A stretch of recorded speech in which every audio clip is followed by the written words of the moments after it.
SIR special intensive রিভিশনে কড়া supreme court. বিহারে বাদ পড়া ৬৫ লক্ষ ভোটারের নাম প্রকাশের নির্দেশ। কেন নাম বাদ তাও জানাতে হবে নির্বাচন কমিশনকে। মঙ্গলবারের মধ্যে কমিশনের ওয়েবসাইটে তালিকা প্রকাশের ডেডলাইন। এসআইআর এ কড়া সুপ্রিম কোর্ট। সরাসরি চলে যাব আমার সঙ্গে আমার প্রতিনিধি অর্ণব হাজরা রয়েছে, অর্ণবের সঙ্গে কথা বলবো। অর্ণব, এই এসআইআর নিয়ে কড়া সুপ্রিম কোর্ট, তা স্পষ্ট। পর্যবেক্ষণ কি, ঠিক কি নির্দেশ, বিস্তারিত জানবো তোমার কাছ থেকে। দেখো, সুপ্রিম কোর্টের বিচারপতি সূর্যকান্ত এবং বিচারপতি জয়মাল্য বাগচি এই বেঞ্চ নির্দেশ জারি করেছে জাতীয় নির্বাচন কমিশনের উদ্দেশ্যে। বিহারে যে এসআইআর হয়েছে সেখানে মামলায় অভিযোগ এসছে প্রায় ৬৫ লক্ষ নাম যে এসআইআর এর পর যে খসড়া ভোটার তালিকা সেখান থেকে বাদ দেওয়া হয়েছে। অর্থাৎ ২০২৪ সাল বা ২৫ সালে যে সামারি অফ লিস্ট প্রকাশ হয়েছিল সেই তালিকা থেকে প্রায় ৬৫ লক্ষের নাম বাদ গেছে। ২২ লক্ষ মৃত ভোটার, বাকিটা মাইগ্রেট ইস্যু রয়েছে বলে এমনটা কমিশন জানিয়েছিল।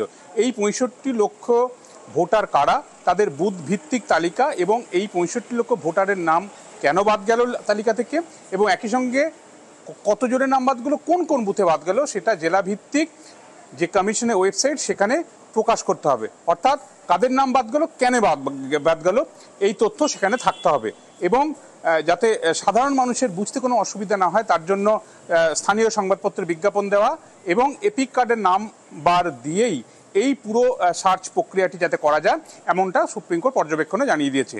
একই সঙ্গে এটা গেল প্রথম পার্ট।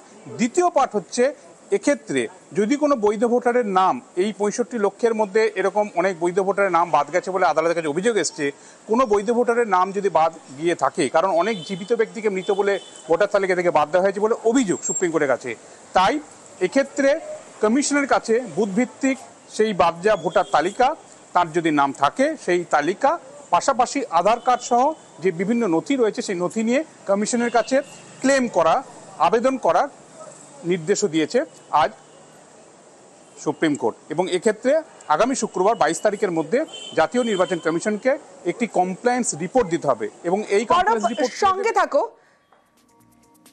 প্রথম থেকে এসআইআর নিয়ে সরব হয়েছিলেন বিরোধীরা এবং বিরোধীরা বারবার বলেছেন সুপ্রিম কোর্টের কমিশনের সঙ্গে কেন্দ্রের আতাত রয়েছে। আর সুপ্রিম নির্দেশের পর কি বলছেন তেজস্বী যাদব, শুনবো। सुप्रीम कोर्ट में बहस के बाद कई दिनों से जो बहस चल रहा था, सुप्रीम कोर्ट का इंटरिम फैसला जो आया है, आज उस इंटरिम ऑर्डर में हम कह सकते हैं कि आज लोकतंत्र की जो है जीत हुई है और जो फैसला सुप्रीम कोर्ट ने जो दिया है, जो हम लोग लगातार मांग करते रहे हैं एसआईआर के प्रोसेस को लेकर के, आज हमारी मांगों पर सुप्रीम कोर्ट ने जो है मोहर लगाने का काम किया है। অন্যদিকে এতদিন নির্বাচন কমিশন বলেছিল যে আধার বৈধ নথি নয় নাগরিকত্বের জন্য, আর সেই আধারও ব্যাকফুটে কমিশন, কারণ এসআইআর এ গ্রহণযোগ্য নথি আধার কার্ড এবং ভোটার তালিকায় নাম তোলার জন্য আধার কার্ড গ্রহণযোগ্য নয়, এটা নির্বাচন কমিশন বারবার জানিয়েছিল। এবং শুধু আধার কার্ড নয়, ভোটার কার্ড, প্যান কার্ড এটা বৈধ নথি নয়। কিন্তু এবার আধারেও ব্যাকফুটে কমিশন, এসআইআর এ গ্রহণযোগ্য নথি আধার কার্ড জানিয়ে দিল সুপ্রিম কোর্ট। আমার সঙ্গে রয়েছে আমার প্রতিনিধি অর্ণব হাজরা রয়েছে। অর্ণব, তার মানে এই আধারেও মুখ পুরল কমিশনের।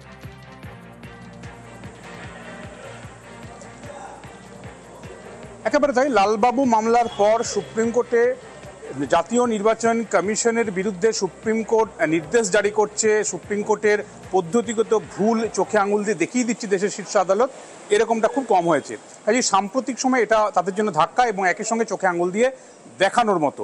এবং যে 11টা নথিকে বলা হয়েছিল স্যারের ক্ষেত্রে প্রযোজ্য, সেই 11 নথি নয়, যে ৬৫ লক্ষ নাম বাদ গেছে তাদের মধ্যে যদি কোনো বৈধ ভোটার থাকেন তাহলে তারা ক্লেম করবেন আধার কার্ডকে দিয়েই। এবং এক্ষেত্রে শঙ্কর নারায়ণন সিনিয়র অ্যাডভোকেট, তিনি কয়েকজন ভোটারের হয়ে বিহারের ভোটারের মামলা করছিলেন, তিনি বলেন আধার তারা গ্রহণ করছে না, কমিশন আধিকারিকরা আধারকে গ্রহণ করছে না। বিচারপতি জয়মাল্য বাগচি বললেন না, আধার নিতে হবে কমিশনকে। একই সঙ্গে বিচারপতি সূর্যকান্ত বলেন আধার একটা আইনসম্মত বা আইনগত একটা পরিচিতিপত্র, একই সঙ্গে সেটা রেসিডেন্সিয়াল সার্টিফিকেট বা বাসস্থানের স্বীকৃতিপত্র।